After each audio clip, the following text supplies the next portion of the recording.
Hey everyone, Ben's95 and I'm back with a new video. And in this one I'm going to be showing you my year-end music finds.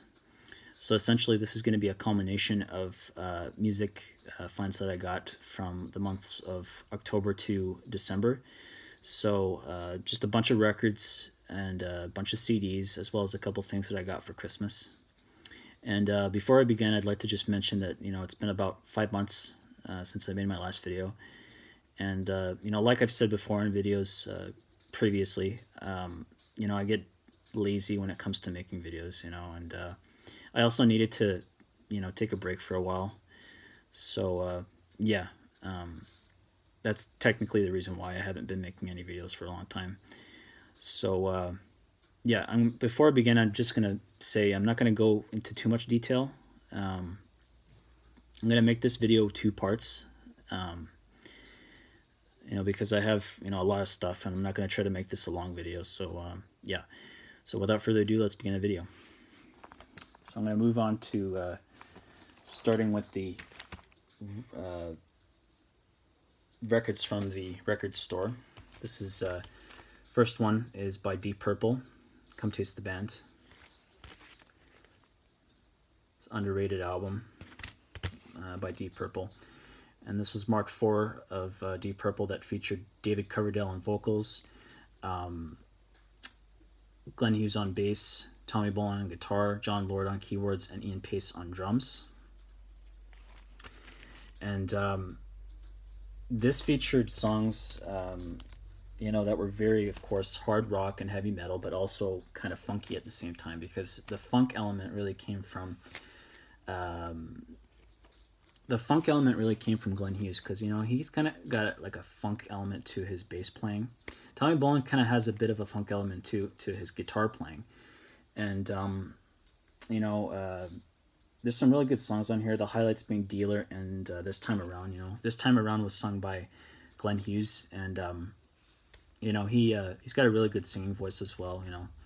Aside from his very good bass playing, and the reason why they got Tommy Bolin to join Deep Purple in place of Ritchie Blackmore, because he went on to form Rainbow, was apparently they were really interested in his guitar playing from the session work he did with Billy Cobham, who was a drummer on his album Spectrum.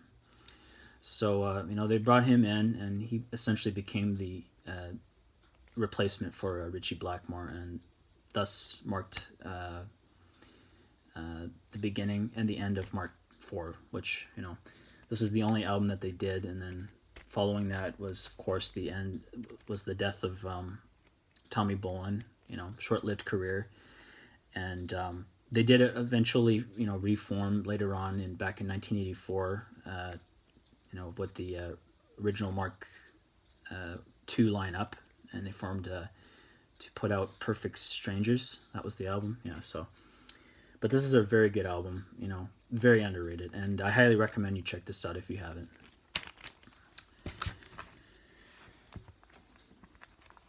Next is by Kansas. This is their third album, Mask. And this is really where I think they really found their sound, because I think that the second album I haven't listened to, but the first album, they just didn't really sound like Kansas. They really didn't sound like a progressive rock band. I felt like the boogie rock element to their sound, because they were like progressive rock and boogie rock on that album, and it seemed like the boogie rock element to their sound was overpowering the progressive rock element of their sound. And they're meant to be a progressive rock band, not a boogie rock band. So I was really not feeling it, but it was still, a good listen, But, yeah, I felt like this is the album that started to really see them become what they were known for being, a progressive rock band. They really started to find their sound with this one, and then they really broke through with their follow-up, which was Left Overture and Carry On Wayward Son. That was really their breakthrough album. So there's really nothing on this album that is like a highlight, but all in all, it's still a very good progressive rock album. So I'm happy to have some more by Kansas. Next is by Procol Harum. This is a Salty Dog. Really happy to have some Procol Harum on vinyl. Some early progressive rock. And this featured Robin Trower on guitar before he went solo. And he really brought some blues, you know, to Procol Harum.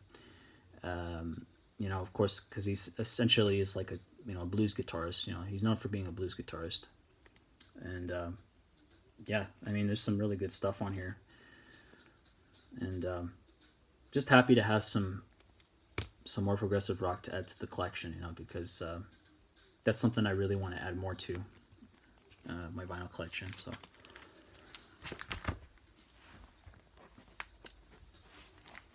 Emerson, Lake and Palmer trilogy,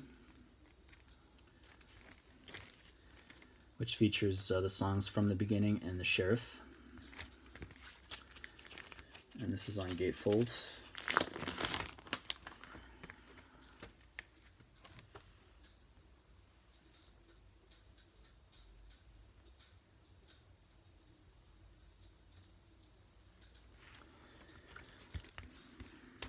So, really happy to have this record, you know.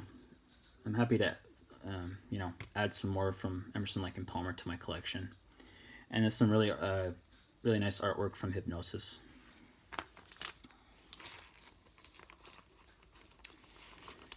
I also like to mention that this album kind of has a bit of surface noise, but really doesn't bother me that much. It's still listenable. And that was pretty much my record store finds. Now I'm going to move on to the mall finds. First record is by Lynyrd Skynyrd. This is Second Helping. And this one features, of course, their one of their most popular songs, Sweet Home Alabama. Also features Swamp Music and Call Me the Breeze. And I was really happy when I came across this record, you know, and it was really in really good shape, and you know, not even a scratch on it. And you know, you can't go wrong with some great southern rock from Lynyrd Skynyrd. You know, you just can't. So I'm happy to have that. Next record is by Cheap Trick at Budokan. And in my opinion, if there really was one album that you'd have to own by Cheap Trick, it's this one. It's just great hard rock, power pop music from this band, you know. And here's the gatefold. I mean, just absolutely brilliant live album. Just a classic. Features Hello There, a cover of Fats Domino song Ain't That a Shame. I Want You to Want Me, Surrender. Just really good hard rock, power pop, you know, from this band. You know, they're just such a great band. Really happy to have come across this, and also in really good shape as well.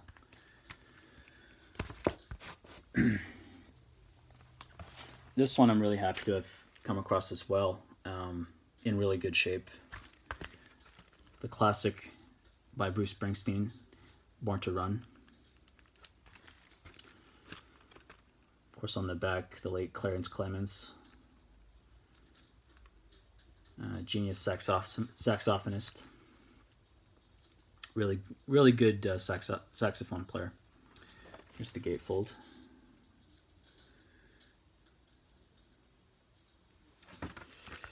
And you know, this of course features the songs Thunder Road, 10th Avenue Freeze Out, Backstreets, Born to Run.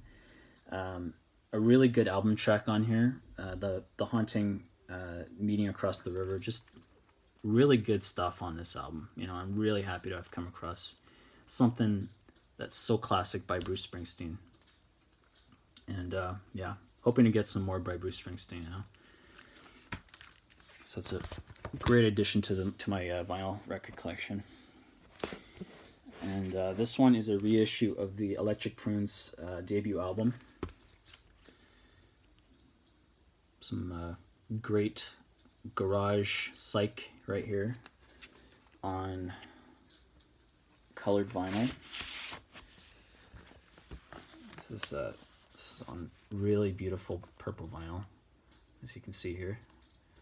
I actually didn't realize it was on colored vinyl when I purchased it. I didn't really look at the sticker on the record itself when I purchased it. This actually came out last year to celebrate the 1967 Summer of Love, you know, just the 50th anniversary of the Summer of Love. Just a special edition, you know, and yeah, it was a buy one, get one. So I got this alongside the following record that I'm about to show you,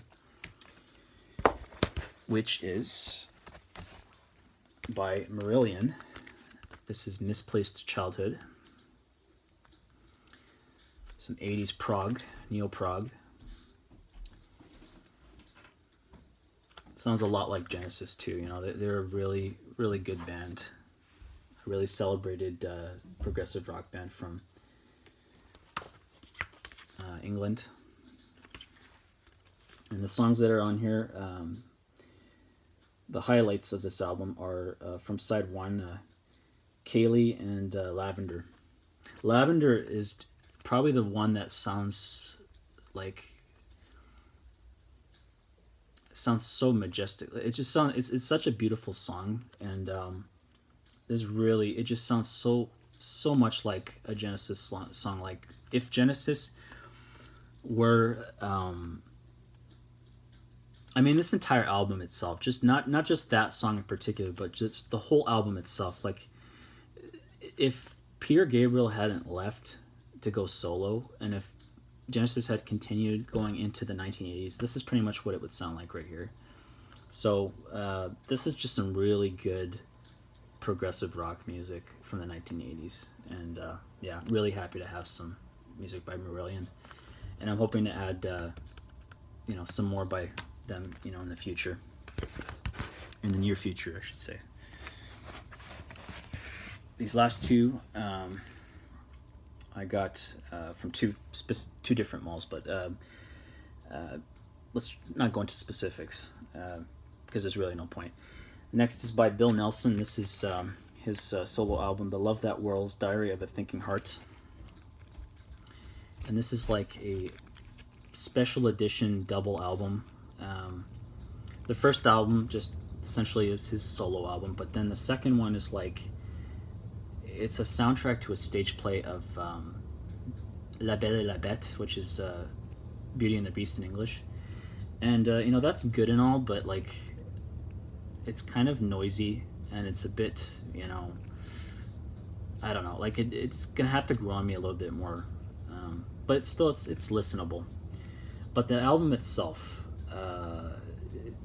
you know, the album The Love That Whirls, Diary of a Thinking Heart is really good, you know, from beginning to end. It's new wave, it's synth pop, you know, it's just really good stuff. And it's kind of sounds like Bowie at times, it kind of sounds like Gary Newman at times. It's really good. So really happy to have some music by Bill Nelson. You know, he's such a talented musician. You know, the stuff he did with Bebop Deluxe, just incredible. And the final record I have is by 5440. This is Set the Fire. And this is their first album.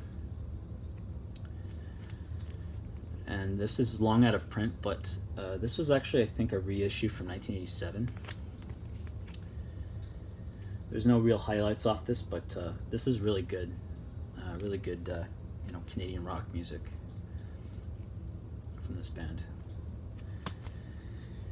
So that pretty much does it for part one of my year-end music finds. Stay tuned for part two, and yeah, see you in a bit.